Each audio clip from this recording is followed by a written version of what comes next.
T'arrives? Oui, ça va bien. T'es en retard un peu? Ah, ben c'est pas grave, tu vas voir, ça va bien aller. Je vais tout nettoyer ça. Je suis un vrai professionnel. T'as plein de poussière. Non, non, je joue pas, là. Ah, Juste t'aide, je te montre. Ah Il me non, semble que tu fais non. pas correct. Non, ça va, là. C'est correct, je vais m'appliquer. OK.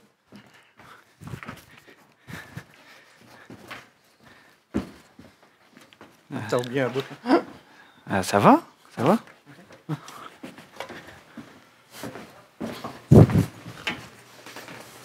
Je te l'offre de même, hein, je peux t'aider. Hey, là, ça va faire, là. Si tu veux le faire, fais-le. Moi, je t'ai cœuré. Je lance la serviette. Je suis tanné.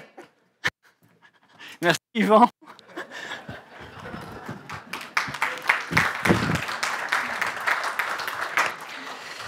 Peut-être c'est quelque chose qui vous est déjà arrivé.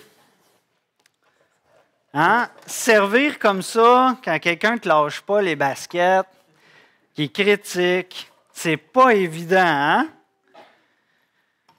Et peut-être avez-vous déjà lancé la serviette plusieurs fois dans votre vie.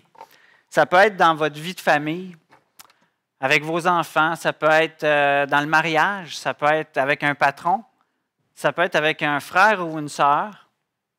Dans différentes circonstances, ce n'est pas nécessairement dans cette circonstance-là, mais des fois, hein, on est mis à l'épreuve par des circonstances et on peut être porté à lancer la serviette. Et on a discuté de ce sujet-là dernièrement en Église, dans plusieurs rencontres qu'on a eues. Puis on s'est posé cette question-là. J'y viens à la question, là. Dans quel domaine c'est plus difficile pour vous de servir? On a posé cette question-là dernièrement à plusieurs reprises. Et il y a plusieurs choses qui sont ressorties. Je pourrais résumer. Des fois, on a de la difficulté à servir dans les limites des autres. Admettons, on s'en va aider quelqu'un, mais la personne n'a pas pensé à toutes les choses pour qu'on l'aide. Et puis là, on se ramasse à écoper de ces choses-là, qui fait que ça devient plus lourd, le service. Et là, des fois, ça nous étire, ça nous travaille sur notre cœur de serviteur. Pire que ça, des fois, nettoyer la toilette de quelqu'un d'autre. Là. Hein? Il y en a qui ont dit ça. Nettoyer une toilette, surtout si tu ne sais pas si la personne est partie en douce, sachant qu'elle était bouchée. Ça peut être difficile, hein, de déboucher une toilette comme ça. On a vu aussi réparer ce que les autres ont détruit. On a vu ça ce matin dans la classe de l'école de l'Évangile. Hein? Des fois, c'est étirant. Continuer à servir, à persévérer. Quand tu construis, puis à l'autre bord, les autres détruisent. Et là, ça nous étire. Hein? Aussi, j'ai entendu, je trouve ça difficile de servir quand l'autre ne s'aide pas, quand l'autre fait exprès. Je donne un exemple. Quelqu'un s'enivre, se met à vomir, puis c'est toi qui es pogné à ramasser le vomi. Ça, c'est-tu difficile, hein? Servir dans ces circonstances-là. Et aussi, comme on a vu ce matin, nettoyer ou travailler, servir sous la critique.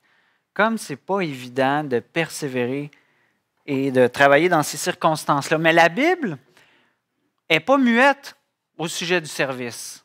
Elle en parle. On trouve dans la Bible plusieurs modèles de serviteurs. Pensez juste à Joseph, qui a été vendu comme esclave par ses frères, qui s'est fait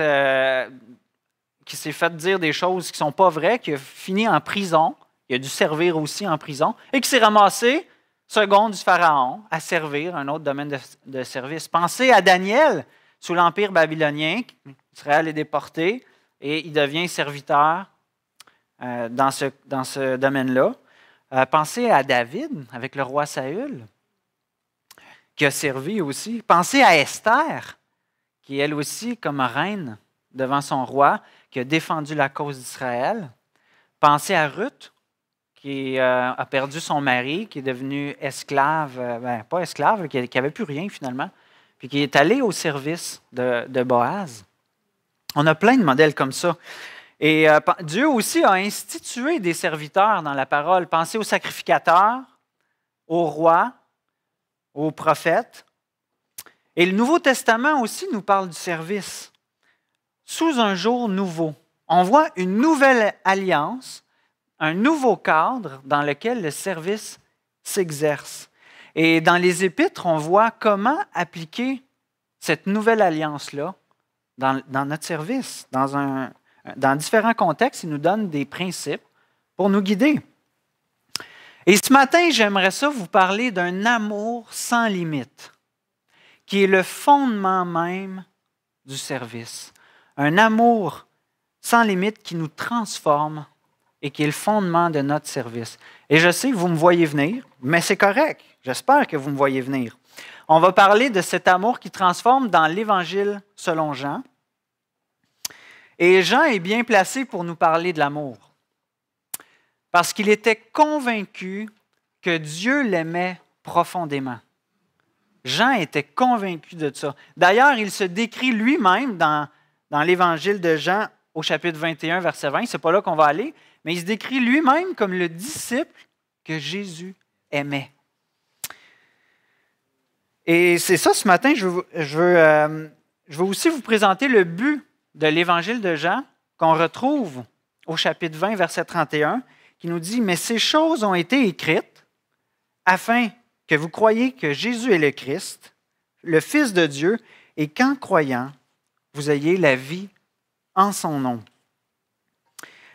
Et tout à travers l'Évangile de Jean, Jean nous présente Jésus comme étant la vie, la source de vie.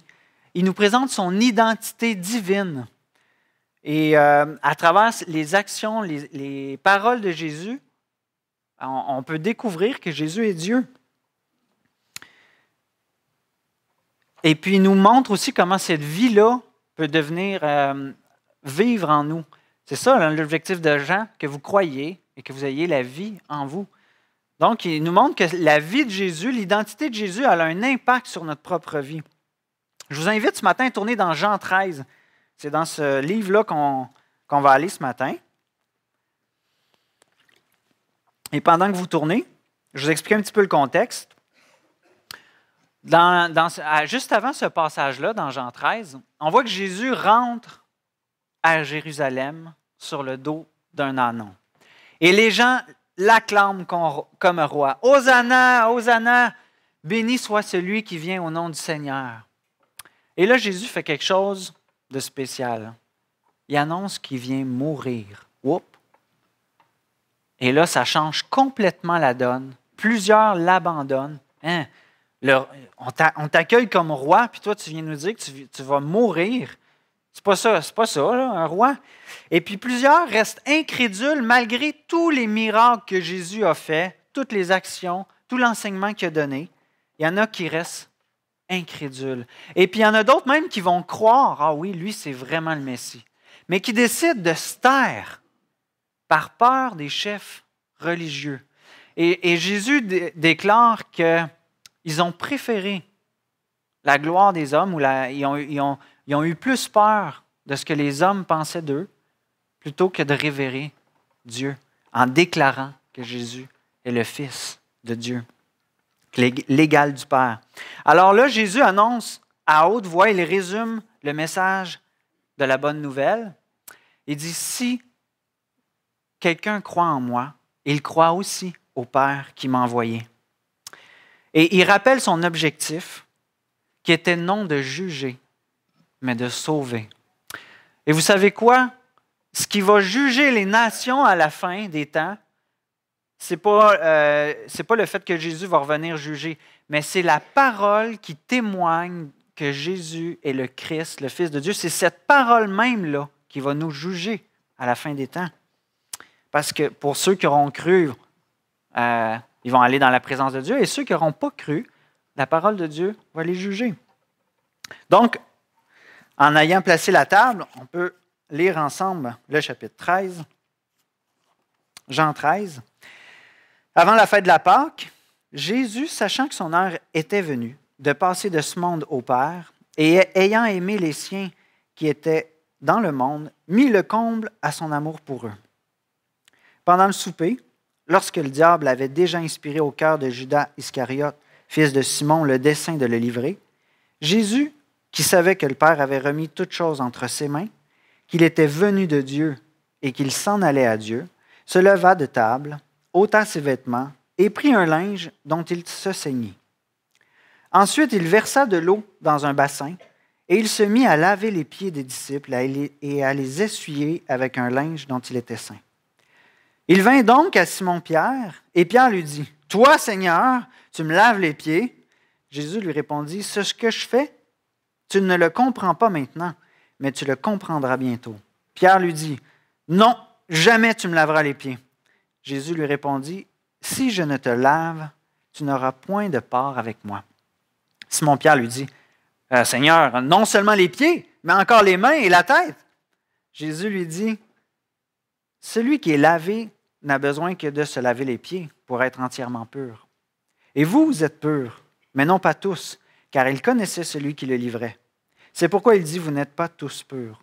Après qu'il leur lavé les pieds et qu'il eut pris ses vêtements, il se remit à table et leur dit, comprenez-vous ce que j'ai fait? Vous m'appelez maître et seigneur, et vous dites bien, car je le suis. Si donc je vous ai lavé les pieds, moi, le Seigneur et le Maître, vous devez aussi vous laver les pieds les uns les autres. Car je vous ai donné un exemple afin que vous fassiez comme je vous ai fait. On va arrêter là pour ce matin. On va juste prier avant de continuer. Père céleste, merci pour ta parole. Merci pour Jésus-Christ. Merci pour cette petite capsule où on retrouve une partie de ta vie que tu as retranscrit par ton esprit à travers les apôtres, Seigneur. Que cette parole puisse venir profondément nous toucher sur qui tu es et sur ce que tu veux dans nos vies, Seigneur. Transforme-nous et viens nous montrer, Seigneur, qui tu es pour ta gloire. Amen. Quand on considère ce passage-là, il y a des petites choses qu'on peut souligner. Au commencement, on voit que Jésus, il savait qu'il devait quitter la terre.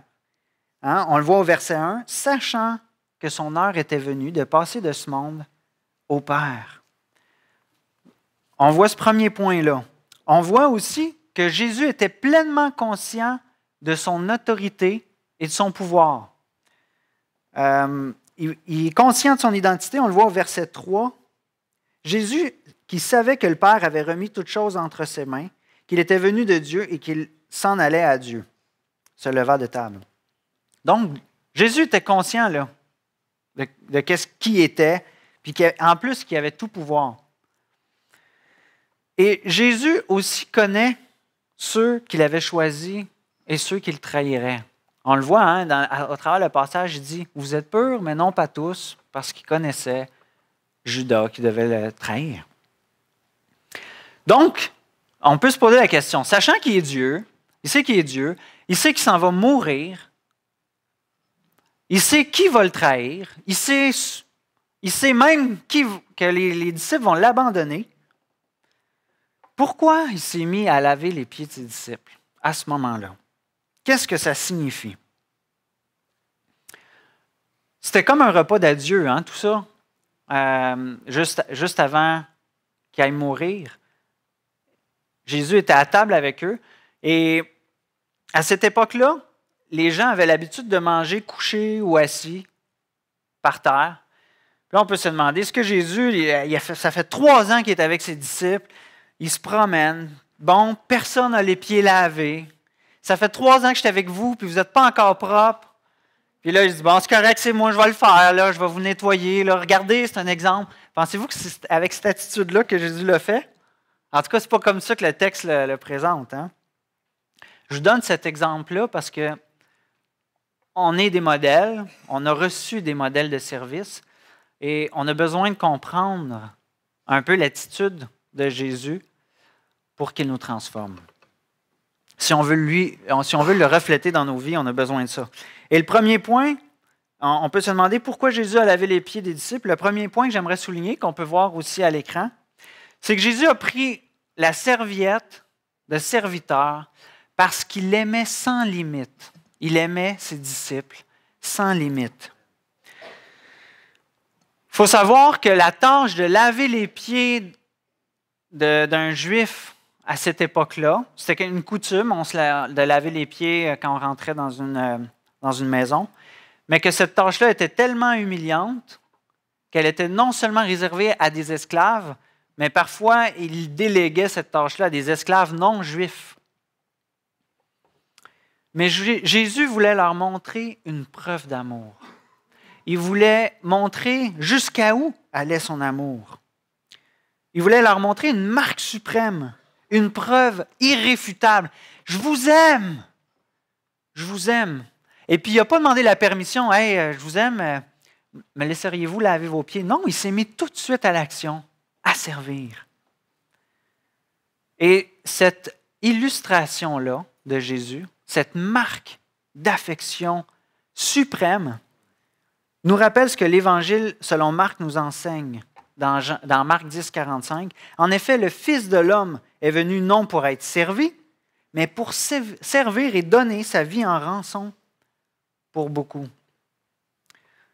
Par amour pour nous, par amour pour Dieu, en fait, par amour pour Dieu, Jésus est venu nous servir et nous aimer du même coup.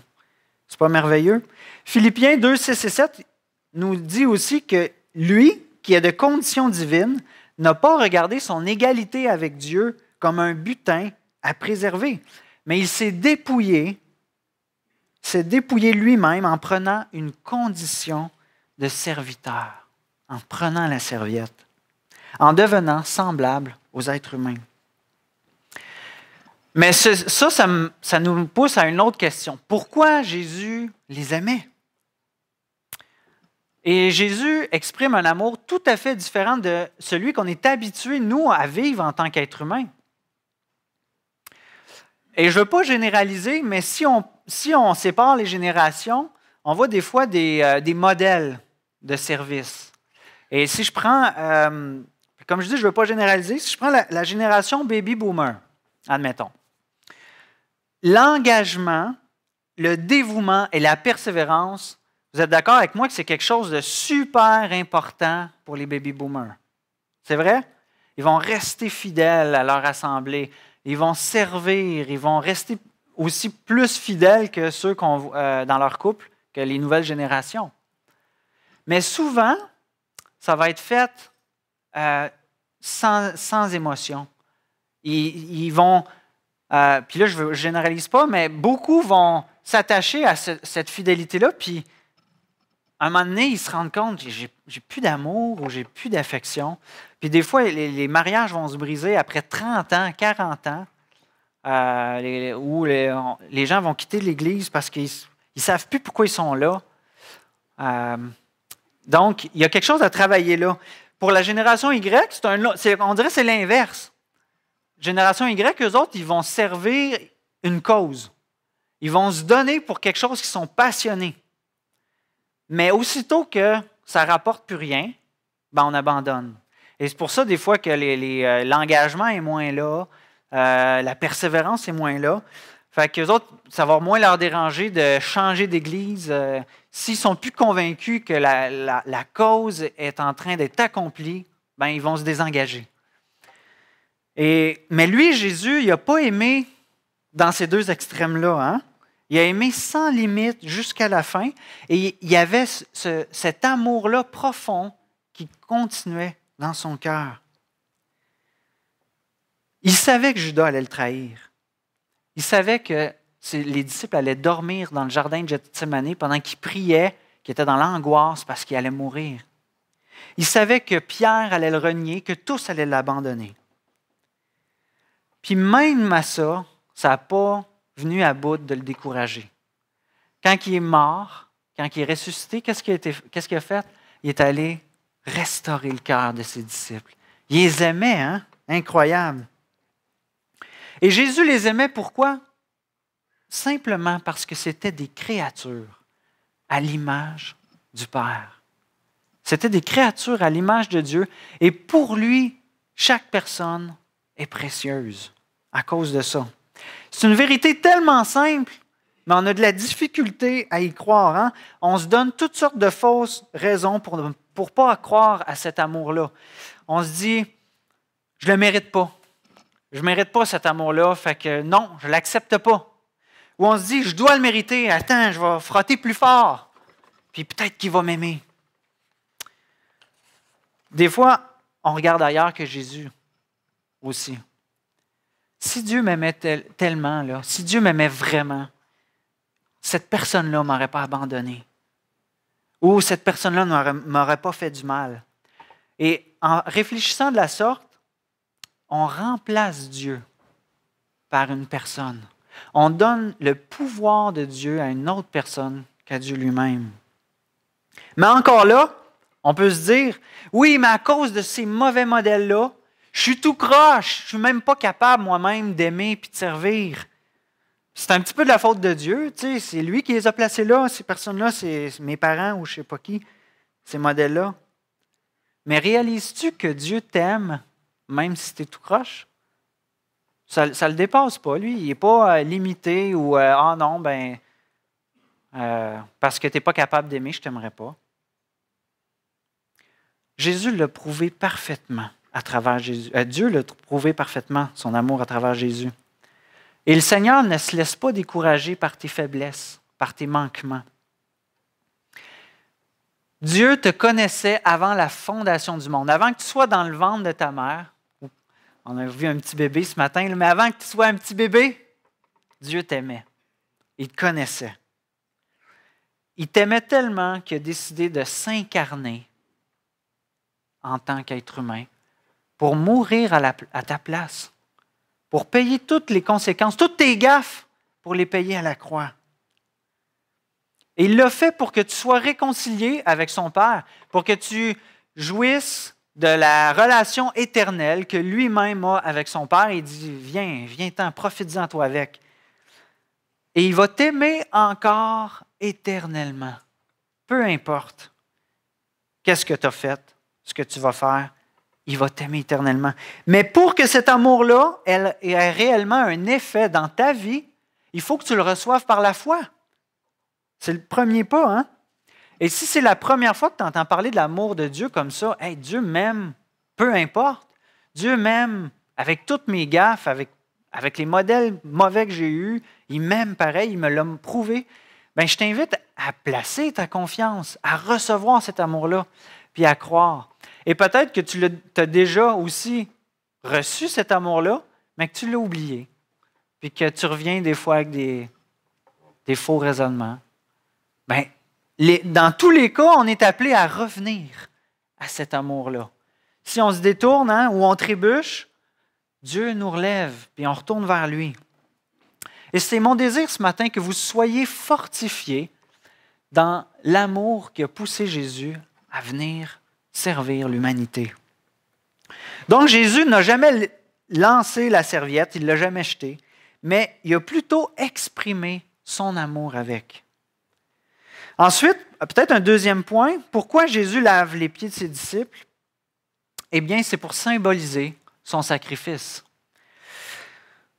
On sait que même si tout le monde ne comprenait rien de ce qui se passait quand Jésus est parti puis il s'est mis avec le bol puis la serviette à laver les pieds, hein, tout le monde était confondu. On l'a chanté ce matin, tu nous confonds par ton amour.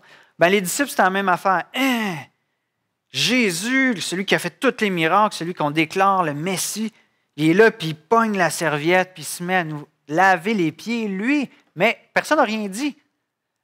Il devait être estomaqué, puis là, c'est le maître. Finalement, il doit bien savoir ce qu'il fait. OK, tiens, en enlève-en là ou là, je ne sais pas. Ils n'ont rien dit. Mais il y en a un, puis il y en a toujours un comme ça dans la gang, qui dit les vraies affaires. Hein? Puis c'est correct. Pierre, quoi? Toi, tu vas me laver les pieds? Non, il n'est pas question. Ça ne vous fait pas penser à Jean-Baptiste? Hein? Quoi, toi, tu veux que je te baptise? C'est moi qui ai besoin d'être baptisé par toi, pas toi. Ça reflète, dans le fond, ce qu'on devrait vivre devant l'amour de Dieu qui nous porte, une incompréhension, puis des questions comme ça. Mais Jésus est compatissant. Il regarde Pierre et dit, « Tu ne comprends pas ce que je fais là, mais tu vas le comprendre plus tard. » Quelle compassion! Et Jésus est comme ça avec nous aussi. Tu ne comprends pas à quel point je t'aime, mais je veux te le faire comprendre. Il veut nous le révéler. Fais-moi confiance, je t'aime. Mais Pierre, lui, non, je m'en fous, je ne comprends pas, tu ne me laveras pas les pieds, ça ne se fait pas. Hein? Il répond de même un peu. Et Jésus va lui répondre quelque chose qui nous trouble. Il dit, si je ne te lave pas les pieds, tu n'auras pas de part avec moi. Oh, qu'est-ce que ça veut dire, ça? Est-ce que ça veut dire, je t'ordonne de me laisser m'humilier puis de te laver les pieds, sinon tu n'es plus mon ami, je ne te connais plus? C'est ça qu'il dit? Ça aurait de l'air manipulateur, rigide comme façon de penser. Hein? Et puis en plus, ça voudrait signifier que Judas, qui s'est fait laver les pieds, lui aussi, serait sauvé. Lui aussi ferait partie de la communion, puis tout ça. C'est pour ça que je suis convaincu que ça symbolisait aussi le sacrifice qu'il allait faire quelques jours plus tard. Le lavement des pieds symbolisait le sacrifice qu'il allait accomplir plus tard. Et c'est ce sacrifice-là qui lave réellement des péchés. C'est ce sacrifice-là qui permettra à Pierre d'avoir une part, un héritage avec Jésus. Et Pierre, qui ne comprend pas tout encore, quand Jésus il dit « Si je ne te lave pas les pieds, tu n'auras pas de part avec moi », il dit « OK, d'abord, lave-moi tout. Lave-moi les mains, la tête. Moi, je veux aller dans le chaudron d'Obélix, là, lave-moi au complet. Hein? » Et là, Jésus, encore compatissant, il utilise sa réaction pour enseigner d'autres choses. Une personne déjà propre n'a pas besoin de se relaver au complet, mais de se laver seulement les pieds. Hein? Tu viens de prendre ta douche, tu marches en gogoune dans le sable, tu rentres dans une maison, est-ce que tu reprends un bain au complet? Non, on va te laver juste les pieds.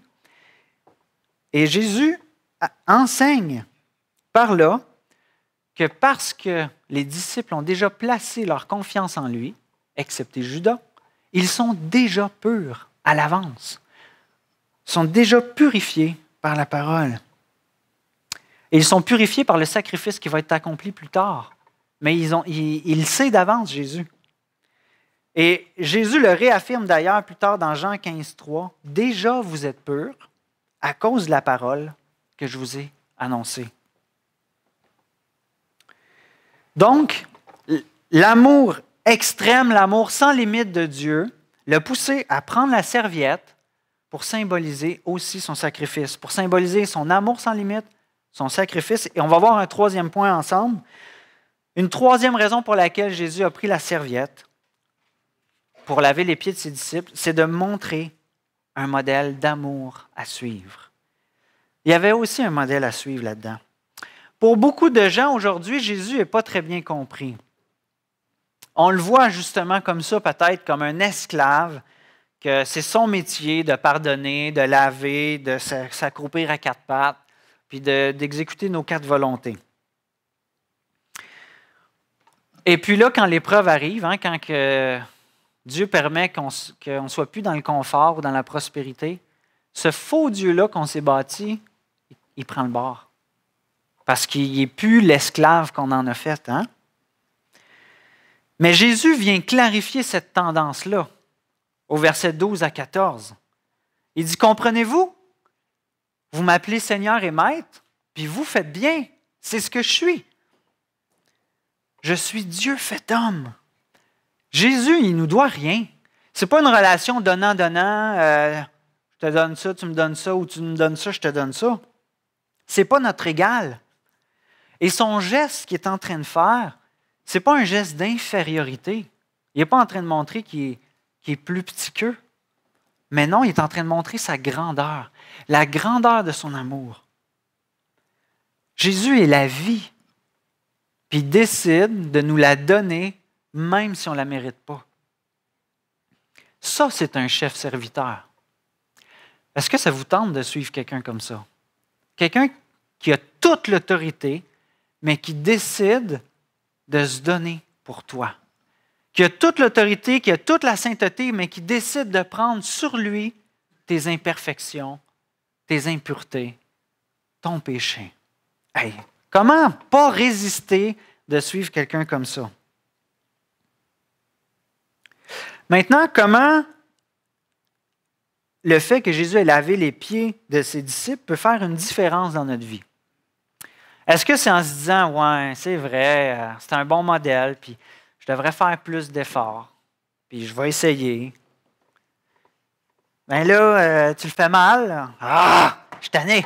Hein? Ce n'est pas en essayant plus fort qu'on y arrive par nos propres forces. On a vraiment besoin de l'aide de Dieu. Et gloire à Dieu que lorsqu'il est ressuscité, il nous a légué son Esprit Saint. Il nous a légué son Esprit Saint et le seul moyen d'arriver à le faire, c'est que Jésus lui-même le fasse à travers nous. Ce n'est pas de nos forces, on n'est pas capable, nous on abandonne, on a nos limites, mais Jésus, il n'y a pas de limites. Et Jésus doit le faire à travers nous. Et le seul moyen que Jésus puisse le faire à travers nous, c'est de demeurer dans son amour. Je ne peux pas donner aux autres ce que je n'ai pas reçu de Dieu. Jean 15,4 nous dit « Demeurez en moi et je demeurerai en vous. » Comme le sarment ne peut lui-même porter du fruit s'il demeure attaché au cep, ainsi vous ne le pouvez non plus si vous ne demeurez en moi. Donc, je résume, si vous voulez que l'application, là, que Jésus fasse quelque chose, ou comment ça va nous transformer, le fait qu'il a pris la serviette, c'est Jésus qui doit le faire en nous. Et pour qu'il puisse le faire en nous, je dois demeurer attaché à l'amour qu'il me porte inconditionnel. Je dois rester accroché à cet amour-là. Maintenant, si je vous demanderais de regarder chacun de vos frères et sœurs à côté de vous, êtes-vous prête à servir vos frères et sœurs comme Christ vous a servi? Peut-être vous vous dites, Jésus, je serais prête, mais lui ou elle, là, hein? Mais rappelle-toi, Jésus est venu aussi laver ton frère, ta sœur à côté de toi. Il s'est donné totalement pour lui. Et les objections commencent à tomber. Hein? Maintenant, si vous les regardez encore, accepteriez-vous de vous faire laver les pieds par le voisin de gauche et de droite? Et là, ouais. Peut-être par... on peut-tu dire peut-être par Jésus? Ça n'a pas d'allure. Hein? Ça ne marche pas. Mais rappelle-toi quelque chose. Rappelle-toi que tu n'as pas mérité que Jésus vienne te laver. Tu ne le mérites pas plus parce que c'est ton frère qui essaye de venir te servir. Il faut tomber ces faux raisonnements-là que je dois le mériter pour que mon frère vienne m'aider. Non, je ne l'ai pas plus mérité avec Dieu. Pourquoi je chercherais à le mériter avec les autres? Accepte simplement le service que les autres t'offrent. Et ce n'est pas facile. Hein? On doit constamment revenir à l'amour de Christ. Rappelle-toi que la serviette que tu veux jeter est la serviette qui t'a lavé. Alors, sers-toi-en aussi. Jette pas la serviette qui t'a lavé les pieds. Toi aussi, sers-toi-en. Mais comment mettre ça en pratique maintenant? Est-ce qu'on devrait pratiquer le lavement des pieds ici au flambeau? Non et oui. Non, parce qu'on n'a pas à pratiquer le lavement des pieds comme le baptême ou la scène. Si on regarde, j'ai regardé des commentaires et le pasteur et commentateur Don Carson explique que nulle part dans le Nouveau Testament, ni dans l'histoire de l'Église primitive, on trouve cette pratique-là instituée dans les églises, comme un rituel ou une ordonnance. Il n'y a pas ça. Et il explique que c'est plutôt présenté comme une bonne œuvre d'hospitalité, de service et d'humilité. Donc, inquiétez-vous pas, on ne va pas placer un bol à l'entrée pour que chacun à notre tour, on se lave les pieds en rentrant. Même s'il y a un peu de slotch, on va laisser le tapis. Mais si vous voulez le pratiquer juste pour voir l'effet que ça fait, c'est correct. Ce n'est pas interdit de le faire pour expérimenter un peu comment ils vivaient ça. Mais oui, aussi, la réponse est non. Donc, on n'a pas à pratiquer ça comme une ordonnance. Mais oui, on a à le pratiquer. Comment maintenant? Comment on peut faire ça aujourd'hui? Je vais vous donner un conseil pratique pour le faire et je vais vous donner un conseil pratique pour le recevoir, le lavement des pieds. Donc, on peut le faire en aidant ceux qui sont en difficulté financière. Quelqu'un a de la misère financièrement et en Église ou en tant que frère, en tant que sœur, on décide de lui donner un coup de main. S'il est sans emploi, il a un petit salaire, ou même ceux qui ont de la difficulté à bien gérer leur argent, on peut les aider. Ça, c'est comment moi je peux laver les pieds de mes disciples. Maintenant, comment je peux recevoir le lavement de pieds? En acceptant la prière des anciens pour une maladie.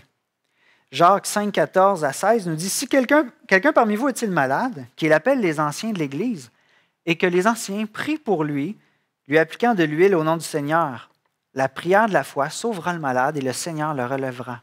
S'il a commis des péchés, le pardon lui sera accordé. Avouez donc vos fautes les uns aux autres et priez les uns pour les autres afin d'être guéris.